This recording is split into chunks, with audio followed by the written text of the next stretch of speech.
Hello नमस्कार साथियों, स्वागत है आप सभी का ड्रीम एग्जाम स्टडी प्लेटफॉर्म पर। दोस्तों आज हम इस वीडियो में आपके लिए लेकर आए हैं यूपी पुलिस कांस्टेबल 2024 के संबंध में 20 डे का क्रश कोर्स। क्या दोस्तों, 20 दिन का क्रश कोर्स लेकर आए हैं। इन 20 दिनों में दोस्तों हम संपूर्ण सिलेबस को कंप्लीट करेंगे क्वेश्चंस के माध्यम से। तो दोस्तों आज हम डे 1 की टॉपिक 1 वर्णमाला टॉपिक के महत्वपूर्ण क्वेश्चंस को करने वाले हैं, जो दोस्तों प्रीवियस ईयर क्वेश्चंस पर आधारित क्वेश्चन होने वाले हैं। तो दोस्तों वीडियो को शुरू करने से पहले आपसे एक निवेदन है कि यदि आप चैनल पर नए हैं तो चैनल को लिए सब्सक्राइब और साथ में बनी बेल आइकन जरूर दबा लीजिए, ताकि जब भी हम अगला वीडियो अपलोड करें आप तक नोटिफिकेशन सबसे पहले पहुंच जाए। चलिए दोस्तों वीडियो को शुरू करते हैं।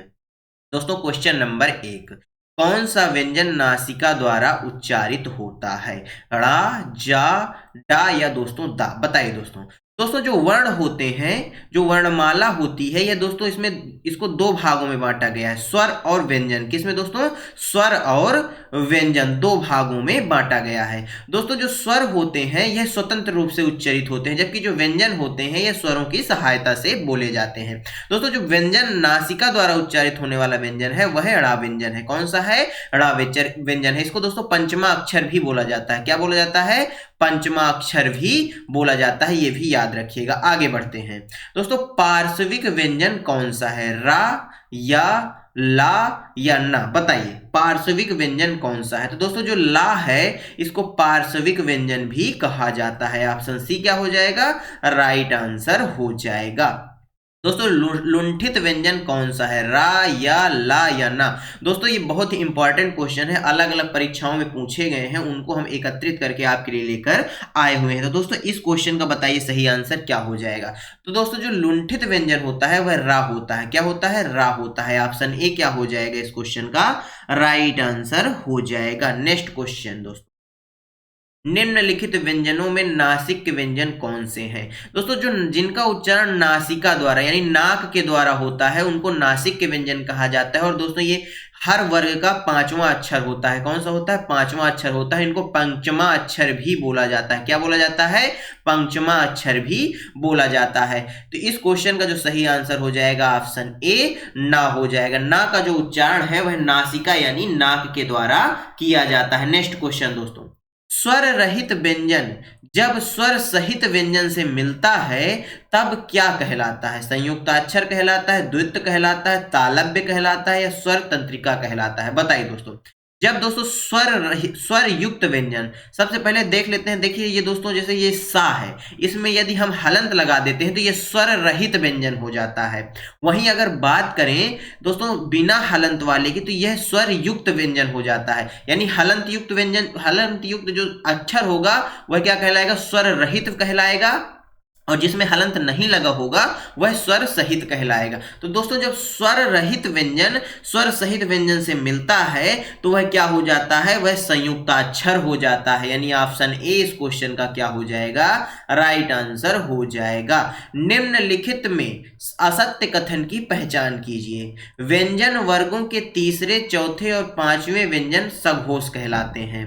व्यंजन वर्गों के पहले और दूसरे व्यंजन अघोष कहलाते हैं। समस्त स्वर घोष ध्वनियां हैं, सभी विसर्ग सघोष हैं। बताइए दोस्तों निम्नलिखित में से असत्य कथन को आपको पहचानना है। तो दोस्तों जो व्यंजन होते हैं, इनके तीसरा, चौथा और पांचवा, प्रत्येक वर्ग का तीसरा, चौथा और पांचवा जो व्यंजन होगा वह सघोष कहलाएगा। बिल्कुल सही बात है। जैसे दोस्तों का वर्ग की बात करें तो का वर्ग के व्यंजन कौन कौन से होते हैं? का हो गया, खा हो गया, गा हो गया, घा हो गया और दोस्तों अंगा हो गया।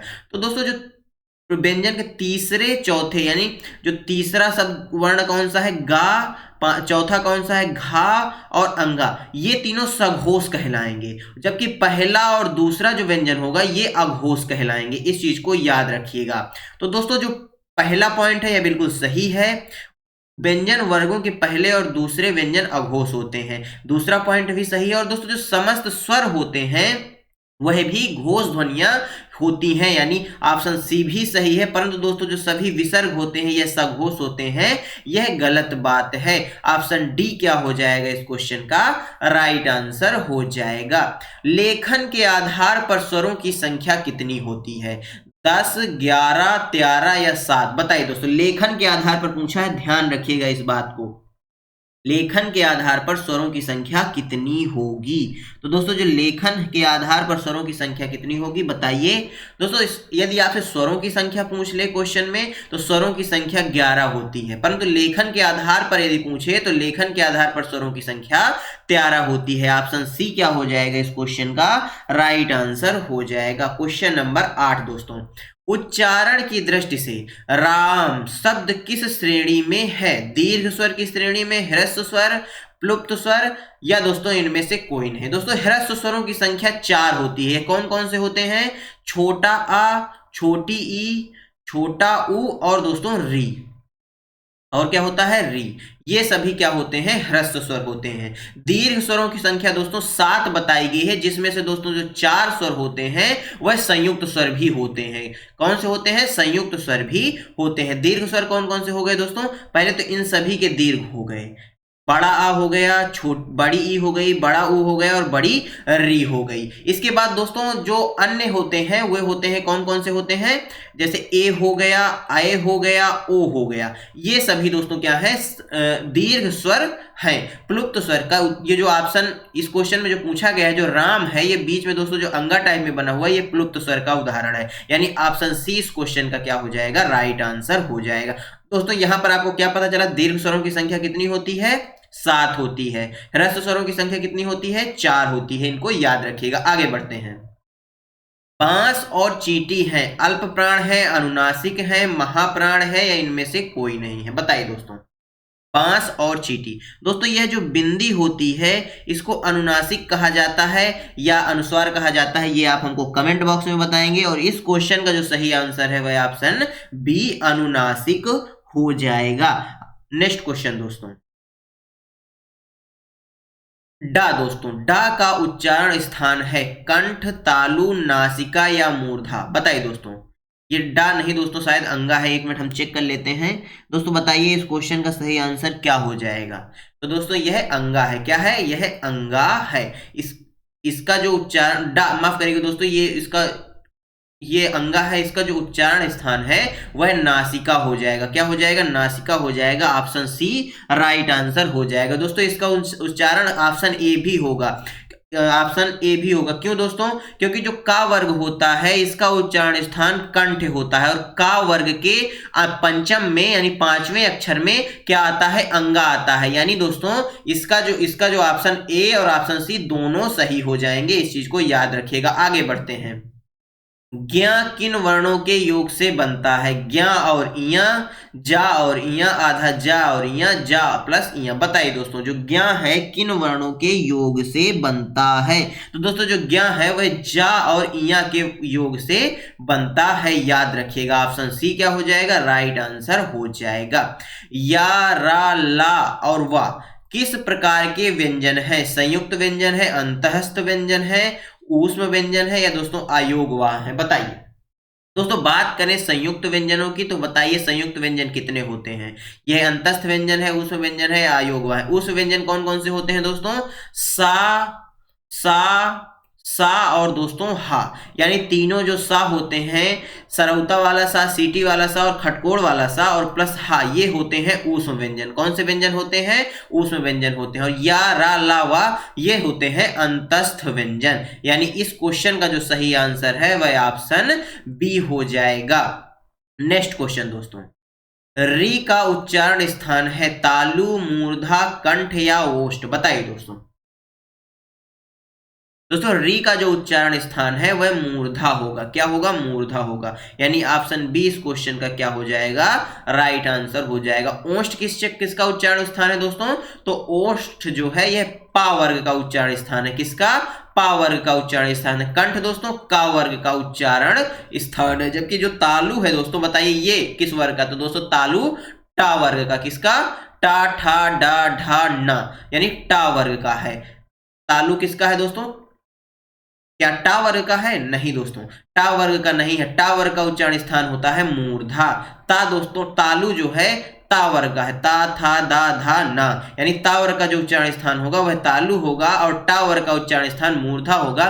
एक सूत्र होता है दोस्तों संस्कृत में, रीटू रसाणाम मूर्धा, यानी री और टा वर्ग मूर्धा से बोले जाते हैं। ऑप्शन बी इस क्वेश्चन का क्या हो जाएगा, राइट आंसर हो जाएगा।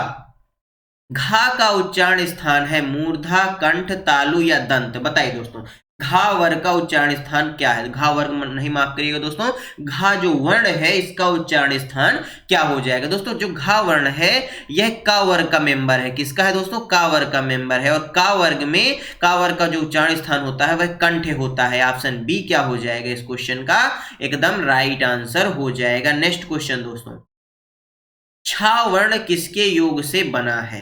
दोस्तों छा एक संयुक्त अक्षर है, कैसा है, संयुक्त अक्षर है। हमारी हिंदी भाषा में कितने संयुक्त अक्षर हैं दोस्तों, तो छा, त्रा, ज्ञ और दोस्तों स्रा, ये संयुक्त अक्षर होते हैं, यानी 4 संयुक्त अक्षर हैं। जो हमारा छा है यह किसके योग से बना है, तो दोस्तों ये का और सा के योग से बना है, यानी क्या का और सा के योग से बना है। इस क्वेश्चन का सही आंसर क्या ऑप्शन ए हो जाएगा, बताइए। तो दोस्तों इस क्वेश्चन का जो सही आंसर है वह ऑप्शन ए हो जाएगा, का और सा के योग से छा बना है। नेक्स्ट क्वेश्चन दोस्तों, कौन सा स्पर्श व्यंजन है, चा या छा या दोस्तों सा, बताइए स्पर्श व्यंजन। बात करें स्पर्श व्यंजन की तो दोस्तों स्पर्श व्यंजनों को वर्गीय व्यंजन भी बोला जाता है। क्या बोला जाता है, वर्गीय व्यंजन भी बोला जाता है। और इनकी संख्या कितनी होती है, 5 होती है, और ये माफ करिएगा 25 होती है। ये 5 वर्गों में होते हैं। कौन कौन से वर्ग सम्मिलित हैं इसके अंतर्गत, इसके अंतर्गत दोस्तों का वर्ग आता है, का वर्ग, खा वर्ग, का खा माफ करिए खा वर्ग नहीं, का वर्ग, चा वर्ग, टा वर्ग, पा वर्ग और दोस्तों ता वर्ग, ये सभी आते हैं संयुक्त माफ करिएगा स्पर्श व्यंजन के अंतर्गत। और इनकी संख्या कितनी होती है, 25 होती है। तो इसमें दोस्तों जो चा है यह स्पर्श व्यंजन है, या क्या है, यह अंतस्थ व्यंजन है। छा क्या है दोस्तों, ये संयुक्त अक्षर है, और सा क्या है दोस्तों, ये ऊष्म व्यंजन है। कैसा व्यंजन है, ऊष्म व्यंजन है, याद रखिएगा। आगे बढ़ते हैं, किस शब्द में द्वित्व का प्रयोग नहीं हुआ है, कच्चा, चक्की, मक्खी या दिल्ली। दोस्तों जहां पर 2 अक्षर इस प्रकार से हों वहां पर दोस्तों वह द्वित्व कहलाता है। क्या कहलाता है, द्वित्व कहलाता है। इनको संयुक्त अक्षर भी बोल दिया जाता है। परंतु दोस्तों यहां पर जो सही आंसर हो जाएगा वह ऑप्शन सी हो जाएगा, क्योंकि मक्खी में दोस्तों एक ही प्रकार के अक्षर नहीं है, बल्कि का आधा है और खा है पूरा, जबकि कच्चा में चा दो आधा चा है और पूरा चा है। इसी प्रकार चक्की में और दिल्ली में, यानी ऑप्शन सी राइट आंसर हो जाएगा। ह्रस्व या मूल स्वरों की संख्या कितनी होती है, दोस्तों अभी मैंने बताया 4 होती है, और दीर्घ स्वरों की संख्या 7 होती है। इस क्वेश्चन का सही आंसर क्या हो जाएगा, ऑप्शन बी हो जाएगा। नेक्स्ट क्वेश्चन दोस्तों, उच्चारण की दृष्टि से स्वरों की संख्या कितनी है, 9, 10, 11 या 13। दोस्तों लेखन की दृष्टि से स्वरों की संख्या 13 होती है, जबकि उच्चारण की दृष्टि से स्वरों की संख्या 11 बताई गई है। इस क्वेश्चन का जो सही आंसर है बताइए वह कौन सा हो जाएगा। तो इस क्वेश्चन का जो सही आंसर है ऑप्शन सी हो जाएगा। दोस्तों संस्कृत भाषा में स्वरों की संख्या 9 मानी गई है। इस क्वेश्चन का सही आंसर ऑप्शन सी हो जाएगा। नेक्स्ट क्वेश्चन दोस्तों, मूल ध्वनियों से मिलकर बनी सार्थक ध्वनि को कहते हैं, वाक्य, शब्द, अनुच्छेद या दोस्तों इनमें से कोई नहीं। बताइए मूल ध्वनियों से मिलकर बनी जो सार्थक ध्वनि है वह क्या कहलाएगी। तो दोस्तों जो मूल ध्वनियों के मेल से बनी सार्थक ध्वनि है वह शब्द कहलाएगी, यानी ऑप्शन बी क्या हो जाएगा इस क्वेश्चन का राइट आंसर हो जाएगा। नेक्स्ट क्वेश्चन देखते हैं दोस्तों, भाषा की मूल इकाई है वाक्य, भाव, शब्द या ध्वनि। बताइए भाषा की मूल इकाई कौन सी है। तो दोस्तों जो भाषा है इसकी मूल इकाई ध्वनि है। क्या है, ध्वनि है। और दोस्तों ध्वनि की जो सबसे सूक्ष्मतम इकाई है तो वह कहलाती है स्वनिम कहलाती है। क्या कहलाती है, स्वनिम कहलाती है। इस क्वेश्चन का सही आंसर ऑप्शन डी हो जाएगा। नेक्स्ट क्वेश्चन,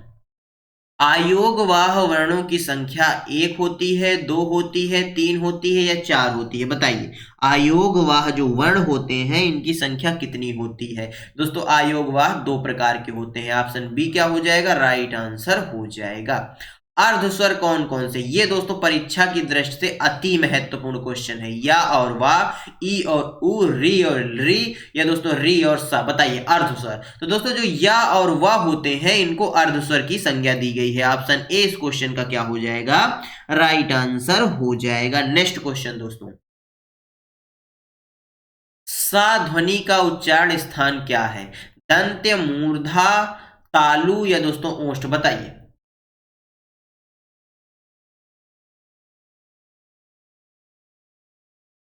दोस्तों सा ध्वनि जो है यह तालु से बोली जाती है, यानी इसको तालव्य सकार भी बोला जाता है। क्या बोला जाता है?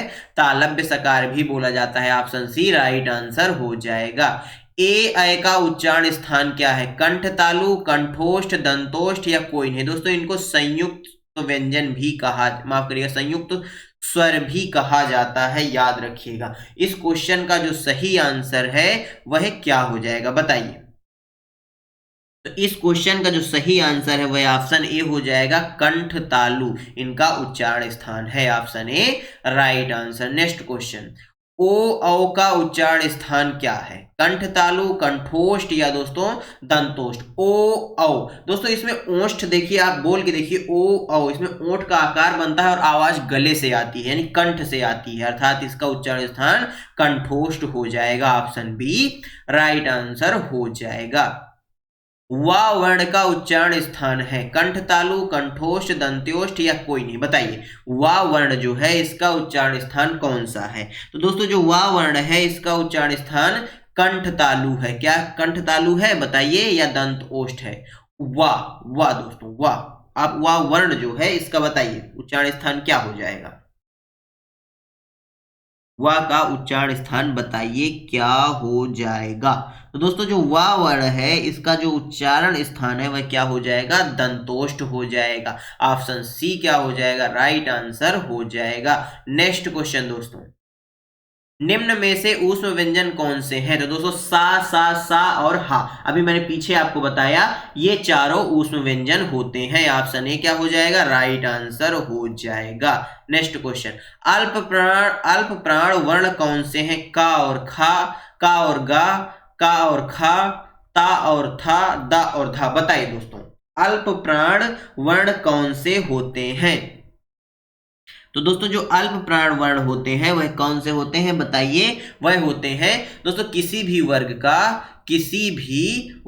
का पहला और तीसरा जो अक्षर होते हैं वह अल्प प्राण होते हैं, जबकि दूसरा, चौथा और पांचवा जो होते हैं ये महाप्राण होते हैं। इस चीज को याद रखिएगा। इस क्वेश्चन का माफ करिएगा दोस्तों, दूसरा और चौथा महाप्राण होते हैं, पहला, तीसरा और पांचवा अल्प प्राण होते हैं। इस क्वेश्चन का सही आंसर ऑप्शन ए का और गा हो जाएगा। नेक्स्ट क्वेश्चन, स्पर्श व्यंजनों की संख्या कितनी होती है? दोस्तों अभी मैंने बताया 25 होती है। नेक्स्ट क्वेश्चन दोस्तों, उत्क्षिप्त या द्विगुणी व्यंजनों की संख्या कितनी होती है? 1, 2, 3 या 4, बताइए। जिनमें दोस्तों द्विगुण पाए जाते हैं, जिनको दोस्तों अर्ध स्वर भी बोला जाता है और जिनको उत्क्षिप्त व्यंजन भी बोला जाता है, बताइए उनकी संख्या कितनी होती है? तो दोस्तों उनकी संख्या 2 होती है। वह कौन कौन से हैं? या और वाह, अभी पीछे हमने किया है यह क्वेश्चन। नेक्स्ट क्वेश्चन, संयुक्त व्यंजनों की संख्या कितनी होती है? दोस्तों संयुक्त व्यंजन 4 होते हैं। कौन कौन से? छा, त्रा, या और दोस्तों ये जो स्रा होता है, ये सभी, ये चारों संयुक्त व्यंजन होते हैं, याद रखिएगा। नेक्स्ट क्वेश्चन, व्यंजनों की संख्या कितनी होती है? 30, 33, 35 या 40? तो दोस्तों व्यंजनों की संख्या 33 मानी गई है। ऑप्शन बी इस क्वेश्चन का क्या हो जाएगा? राइट आंसर हो जाएगा। नेक्स्ट क्वेश्चन दोस्तों, ए किसके योग से बना है? आ और ई, आ और ए, आ और उ या आ और ओ के, बताइए। ए जो है यह किसके योग से बना है? इंपॉर्टेंट क्वेश्चन है दोस्तों परीक्षा की दृष्टि से। दोस्तों ए जो है यह आ और ई के योग से बना है। ऑप्शन ए क्या हो जाएगा? राइट आंसर हो जाएगा। कुल वर्णों की संख्या कितनी होती है? 41, 51, 52 या 42? तो दोस्तों कुल वर्णों की संख्या 52 बताई गई है। नेक्स्ट क्वेश्चन दोस्तों, निम्नलिखित प्रश्न में 4 विकल्पों में से दो दो उस सही विकल्प का चयन करें, उस सही विकल्प का चयन करें जो वर्ण स्वर की सहायता से बोले जाएं, उन्हें क्या कहते हैं? तो दोस्तों स्वर की सहायता से बोले जाते हैं उन्हें व्यंजन कहा जाता है। ऑप्शन बी राइट आंसर हो जाएगा। नेक्स्ट क्वेश्चन दोस्तों, व्यंजन को स्वर रहित दिखने के लिए किस चिन्ह का उपयोग किया जाता है? तो दोस्तों हलंत का उपयोग किया जाता है। अगला क्वेश्चन दोस्तों, इनमें से कौन सा ऊष्म व्यंजन है? या, पा, सा या टा? तो दोस्तों मैंने अभी आपको बताया 3 क्वेश्चन करवाए हैं इसके, और तीनों अति महत्वपूर्ण क्वेश्चन थे। दोस्तों जो सा होता है यह ऊष्म व्यंजन की संज्ञा में आता है, यानी ऑप्शन सी क्या हो जाएगा? राइट आंसर हो जाएगा। दोस्तों धन्यवाद आप सभी का हमारे साथ बने रहने के लिए। दोस्तों आज का यह वीडियो आपको कैसा लगा हमें कमेंट बॉक्स में जरूर बताइएगा। यदि वीडियो अच्छा लगा हो तो वीडियो को लाइक कर दीजिए, अपने दोस्तों के साथ शेयर कर दीजिए, और दोस्तों यदि आप चैनल पर नए हैं तो चैनल कर लीजिए सब्सक्राइब और साथ में बनी बेल आइकन जरूर दबा लीजिए, ताकि जब भी हम अगला वीडियो अपलोड करें आप तक नोटिफिकेशन सबसे पहले पहुंच जाए। चलिए दोस्तों मिलते हैं आपसे अगले वीडियो में, तब तक के लिए जय हिंद, जय भारत। अपना और अपनों का ख्याल रखिए, सभी का सम्मान करिए। धन्यवाद दोस्तों।